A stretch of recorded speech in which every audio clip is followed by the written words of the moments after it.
Raidījumu atbalsta Rīgas Brīvosta.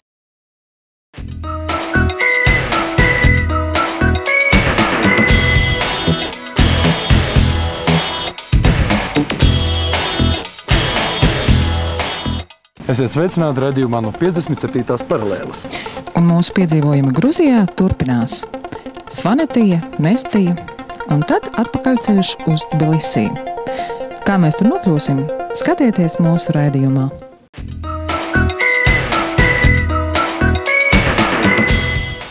Šodien mūsu ceļš ved uz vienu no lielākajiem ciemiem Augšsvanetijā – Mestiju. Pēc mūsu pavadoņa teiktā, Mestija ir uzposta pilsēta turistiem. Tur ir ļoti maz ko redzēt, tāpēc pa ceļam iegriežamies vairākās interesantās vietās. Pa ceļam uz Latviju mēs esam piestājuši ļoti īpašā vietā. Šajā vietā izrādās piestāja viens kāznieks, un par to nevajadzētu brīnīties. Pati māte daba šeit ir izveidojusi milzīgu sirdi.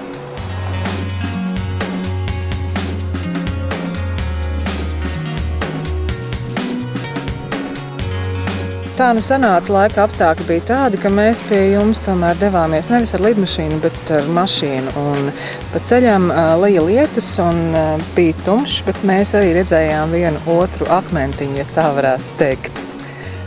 Vai tas ir bieži, ka notiek šādi nogruvumi? Kad ir lietus, stipri lietus, tad jā, mēdz nokrist daži akmeņi. Bet, paldies Dievam, neviens nav gājis bojā no tiem akmeņiem. Bet, protams, šeit ir tā. Mēs esam augsti kalnos un jāretinās ar to, tāpat kā citas Eiropas valstis, kur ir lieli kalni, kad kaut kas vai krist no tiem kalniem. Brīžiem ceļš bija tāds, kurš bija ļoti ārkārtīgi grūti izbraucams. Kas tad notiek ar tiem akmeņiem, kas nogrūst? Ir valsts pašvaldība un regulāri tīri. Tā kā, jā. Cik bieži tīri, principā, jo mēs braucām tā, bija sajūta brīžam, kad, vēl pāris stundas un nevarētu izbraukt nemaz. Jā, pēc vajadzības viņi tīri biežāk, bet pārsvarā šeit ir labs laiks, saulains laiks. Teiksim, mēnesi ir kādi 5 vai 6 lietus dienas. Tā kā tikai tad, kad ir lietus, tad jābūt nedaudz uzmanīgi. Skaidrs. Bet, cik var saprast, neviens uz ceļa nav tādēļ palicis un gala mērķis tiek vienalga sasniegts. Jā, varbūt jāgaida kādu 2 stundas. To es esmu piedzīvojis, bet ilgāk ne.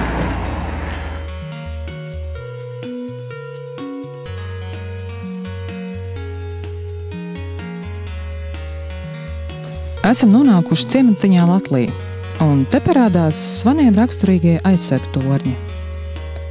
No šeit uz to pusi būs ļoti daudz torņu. Labāk atrast to vienu. Pašķīni, visās torņus. Tāpēc televizors vai mašīna, jā. Jā.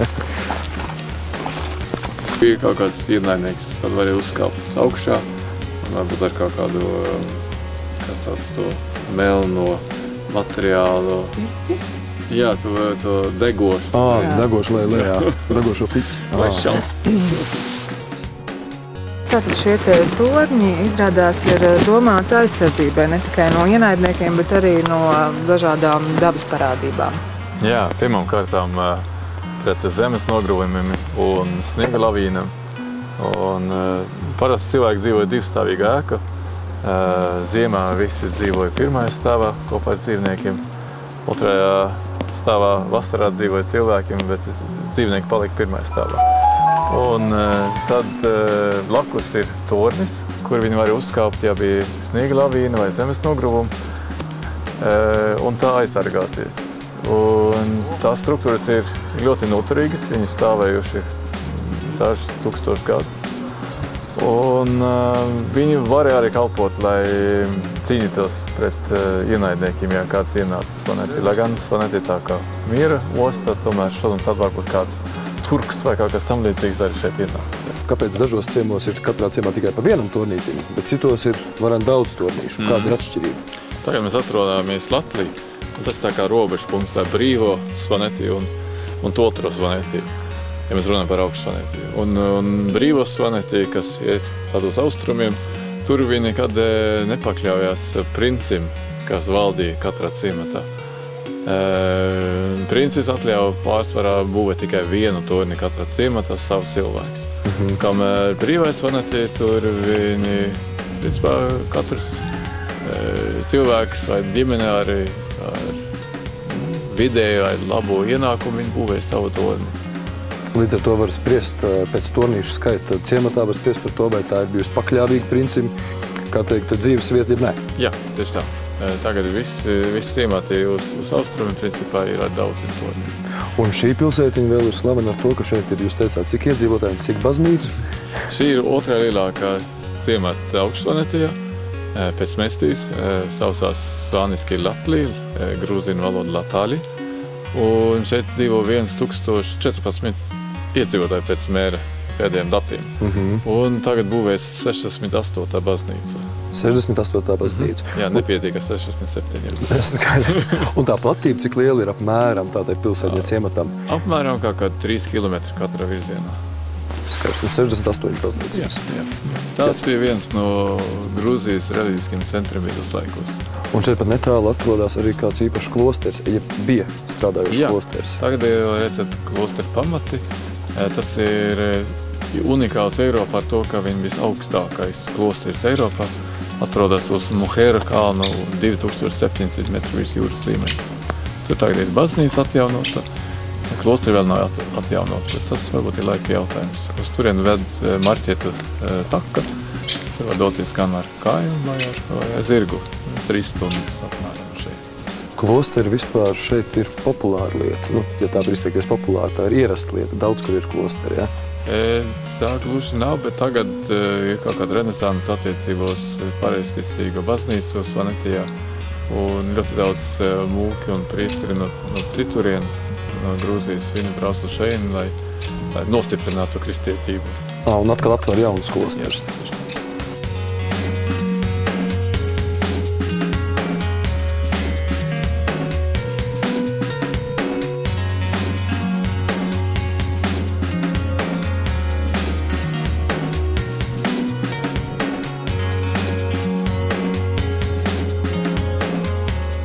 Jā, šī baznīciņa ir kaut ko ļoti īpaša, kopā pārējo 68 vidū. Tieši tā. Šī ir viena no 2 baznīcām pasaulē, kas ir veltīta profētam Jonā. Otrā baznīca laikam nestrādā, tā kā šī ir vienīgā pasaulē. Un droši vien tie, kuri lasījuši Bībeli, viņi zina, par ko ir runa. Ka tas Jonas, viņš nedaudz apmaldījis, bija uz jūru, domāja kā beigas, un tad parādījās valzivis, kas pēkšņi viņš bija valzīvi vēdrā. Un pēc tam viņš palika dzīvs. Un tad viņš sāka arī dzīvot pareizāk un kalpot labāk dzīvē.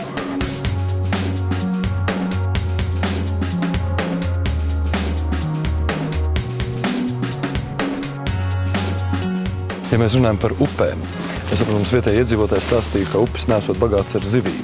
Taču es saprotu, ka upes ir bagāts ar ko citu. Tieši tā. Forelis ir, bet apmēram tāda lielumā. Garšīga zivju supa, un tas ir viss. Bet ir zelts. Katru reizi, kad es esmu meklējis stundas laikā zeltu pie Enguras upe, kas šī upe ieteik Enguru bišķiem tālāk, esam atraduši starp 30 un 50 zelta gabaliem. Nav tik lieli, daži ir lielāki, daži ir mazāki. Jā. Vai vietēji iedzīvotāji ar to nodarbojas, ar šo zelta meklēšanu arī mūsdienās, ja tas nedaži? Daži, nedaudz, bet viņi vēl meklē to avotu, no kurienes nāk tās zelts. Bet jau seni Grieķi zināja par to, ka Vanetija ir tā bagātāka vieta ar zeltu varbūt Eiropā.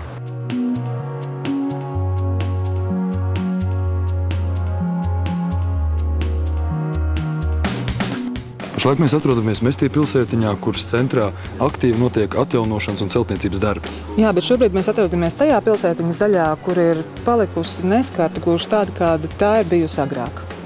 Mestija ir slavena ar saviem daudzajiem aizsargtorņiem. Te vien to ir 47. Mestija ar saviem viduslaiku pieminekļiem, vecajām baznīcām un torņiem ir iekļauti UNESCO pasaules mantojuma sarakstā. Pat labi es atrodos vienā no aizsargu torņiem, kurus izmantoja gan tajos brīžos, kad iebruka ciematā ienaidnieks, gan arī tos izmantoja kā signālu torņus. Tieši šī iemesla dēļ arī ieeja atrodas tik augstu. Savukārt, tad, kad pie ciemata parādījās ienaidnieks, tad vīri uzrāpā šeit augšā un ar lāpu palīdzību signalizēja nākamam ciemam, ka ir ienākuši iebrucēji. Tāpat arī ar lāpu palīdzību no šiem torņiem nodeva citu informāciju, piemēram, ja kāds ir miris vai kādu citu svarīgu informāciju, signalizējot ar lāpām no šiem torņiem.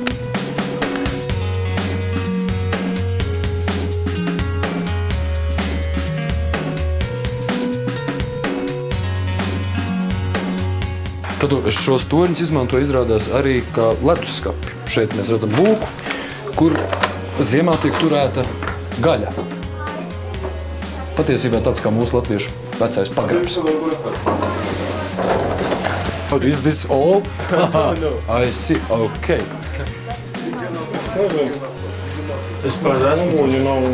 How many floors are up?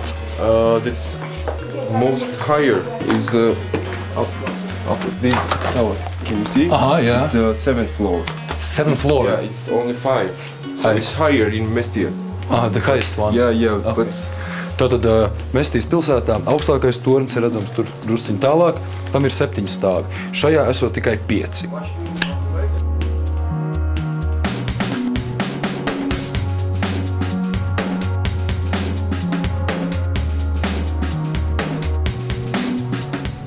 Tepat blakus aizsargu tornim atrodas arī vecākā atvērtā baznīca Mestijā. Šeit saglabājušās arī vēsturisks unikāls ikonas un rokraksti. So we are in one of the oldest, or? Yeah, it's one of the oldest church in Mestia. So it's from the 10th century. Mm-hmm. So it's very old and now is working in the weddings. So monks are coming there and... It's a working church from the 10th century. Yeah. That means. Yeah. Tad gids mums izstāstīja, ka šī ir viena no vecākajām šīs pilsētiņas baznīciņām. Tā ir saglabājusies no 10. gadsimta. Ir veikti daži remonta darbi, kas attiecas vairāk uz 2. stāvu, taču šeit ir minimāli remonta darbi, un tie ir veikti jau 15. gadsimtā. Šī baznīciņa darbojas vēl šobaldienu, un kā lielākajā daļā baznīca šeit sievietēm ieejot ir jābūt apsaktām galvām, un mugurā ir jābūt vai nu kleitai vai svārkiem. Мацхович.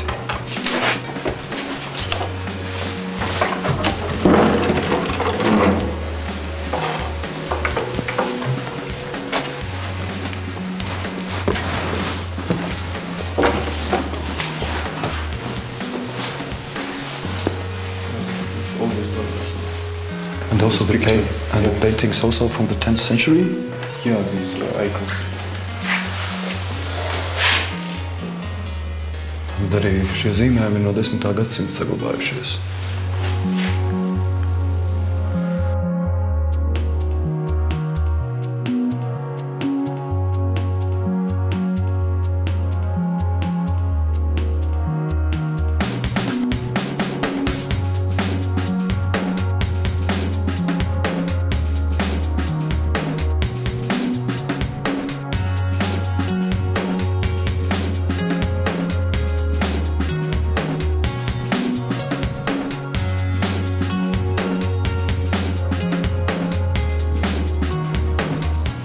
Un tagad reklāmas pauze.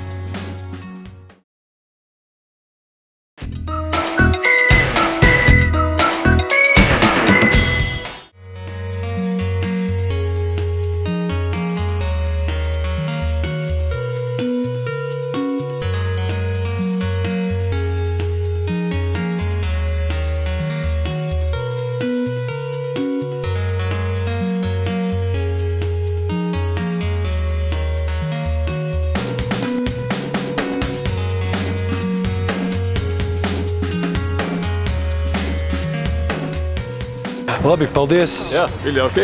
Tiešām prieks iepazīties un esat Latvijā. Droši zvaniet. Un tā kā mēs būsim šeit, tad mēs arī zvanīsim. Obligāti. Jā, paldies. Paskaties roku. Jā. Спасибо. До свидания. До свидания, спасибо. Удачи. Nu ko, laiks atvadīties no Svanetijas. ceļš aizņems 1 stundu, lai nokļūtu ar lidmašīnu no Svanetijas līdz Tbilisī. Mēs, protams, ceram, ka mēs šeit atgriezīsimies pie brīnišķīgās dabas un pie viesmīlīgiem cilvēkiem. Esam nonākuši Mestijas lidostā, un mūsu ceļš tālāk ved atpakaļ uz Tbilisī. Varam paraudzīties no augšas uz Svanetijas ciemiem, pilsētiņām, kalnu grēdām, aizām un nogruvumiem.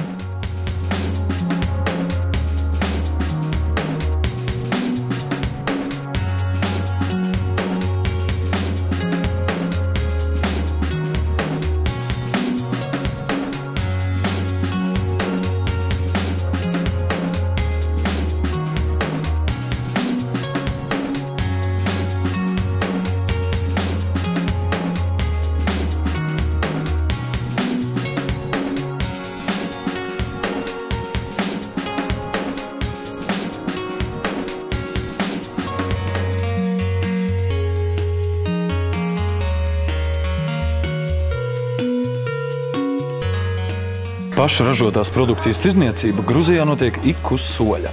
Bet mēs dosimies uz Tbilisī lielo tirgu, kur tas viss ir redzams vienu vietu.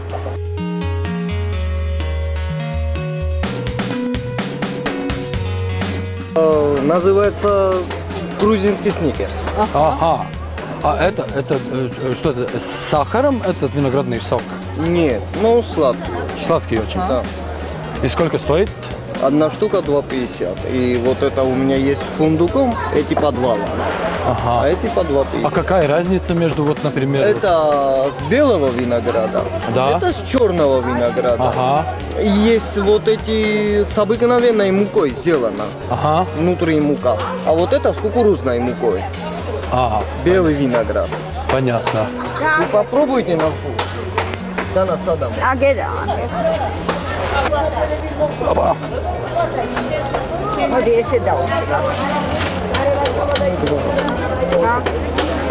Garšīgs, interesants. Liekas gumijā.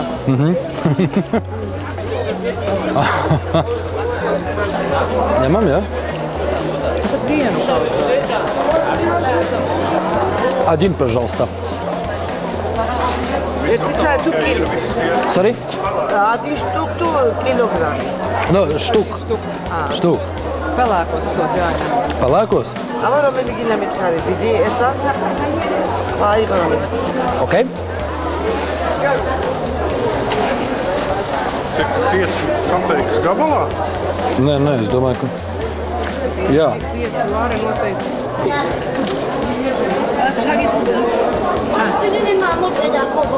Tas, ko mēs brokastīs ēdām.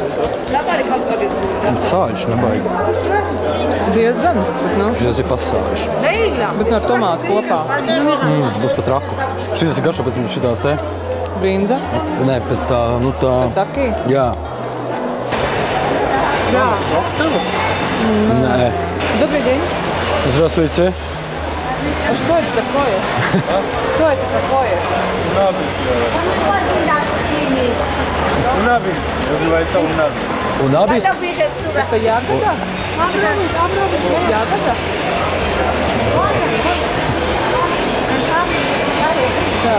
Унабис.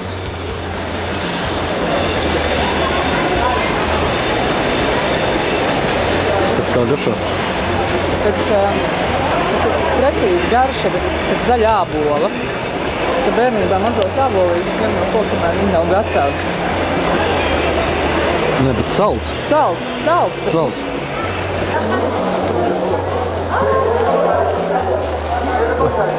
Reku nāk pārdevē netiek klāt. Здравствуйте. Здравствуйте. Tas ir kaut kas Kas tas ir? sienas. Ага. Это что такое? Аджика. Ой, это вкусный. Очень хорошо. Nu, ņemam, nu, Да. Сланский сок. А, и это сланский сок. Да. Это мы уже знаем, да. Что? Харчо.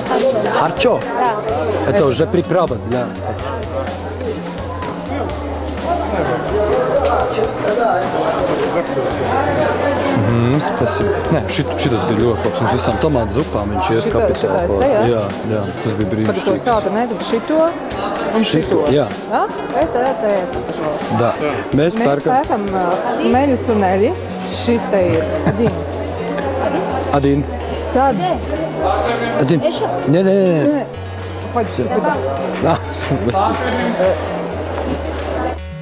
Jā. Tad mums... Aha. Tad mums ir kinza. Šī te koriandrs. Un tad mēs pirksim šo te sarkano, viņi minēja vārdu adžika. Es nezinu, vai tā ir garšviela vai sastāvdaļa. Adin? Adin. Adin тоже.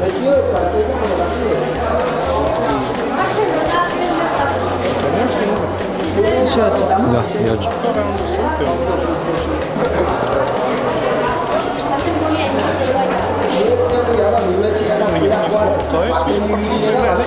Nē, tas ir uzbērt. Nacionālais, jā. Kas? Adin тоже. Tāda augstā galdi, viņš bija ar paurām, viņi bija dažādi. Reku tur, redzi, uz augšu, augstākā.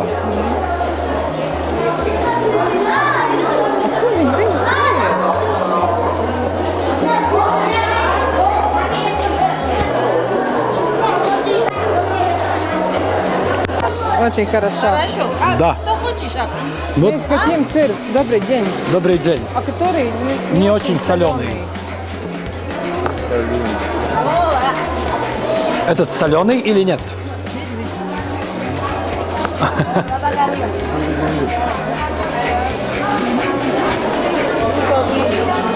Šausmīgs sāļš. Sāļš? А этот тоже соленый? Nē, es gribu tādu galīgi, kad bija tāds sūta vieglais. Tas sāļais mums ir, to mēs David. Viņš jau imāt. Jā, nesā.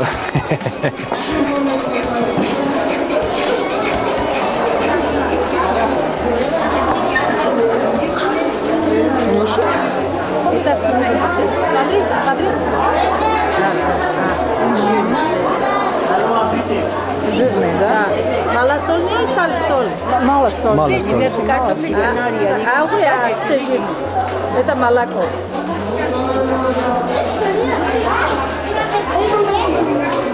Ну, что ты считал? Это менгрельский сулугуни, настоящий. Хорошо, нам такой, пожалуйста, один. Один головка? Да. Через смотри. 52 градусов. 52. Очень хороший. Nu, lūk, pēc sieru Настоящий. un dabūt čaču. 52 grādīgi dzērienu. Попью. Из чего это сделано? Это менгрельский. На здоровье. Я тоже хочу. Я тоже хочу. Немножко. Хорошо. Из винограда, да? Да, виноград. Кахури, виноград. Кахури. И менгрельский. Что это лапус? Настоящий. Так просто, да? Аджика, да? Да, аджика это настоящий.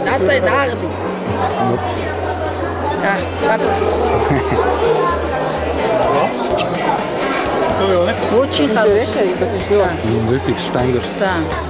Какой запах? Очень хороший. Крепкий! Спасибо.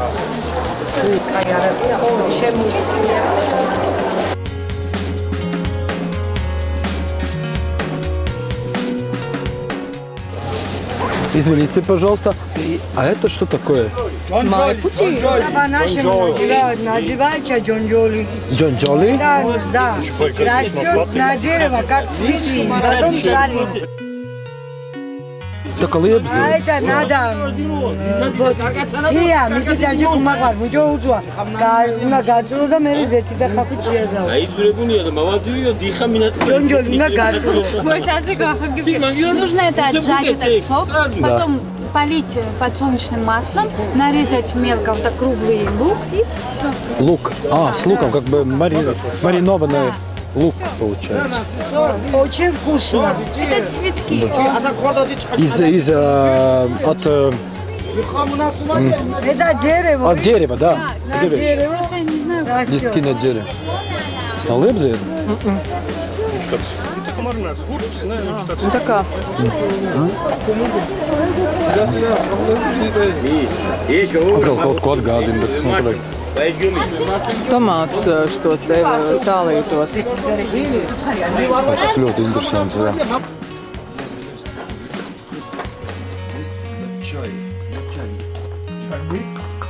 Čajnik. Laukšķi, varam, ne? Ārā, tas Tā. Tagad to oriģināls mākslas darbs uz mūsu izvēlētās vīna kūkas.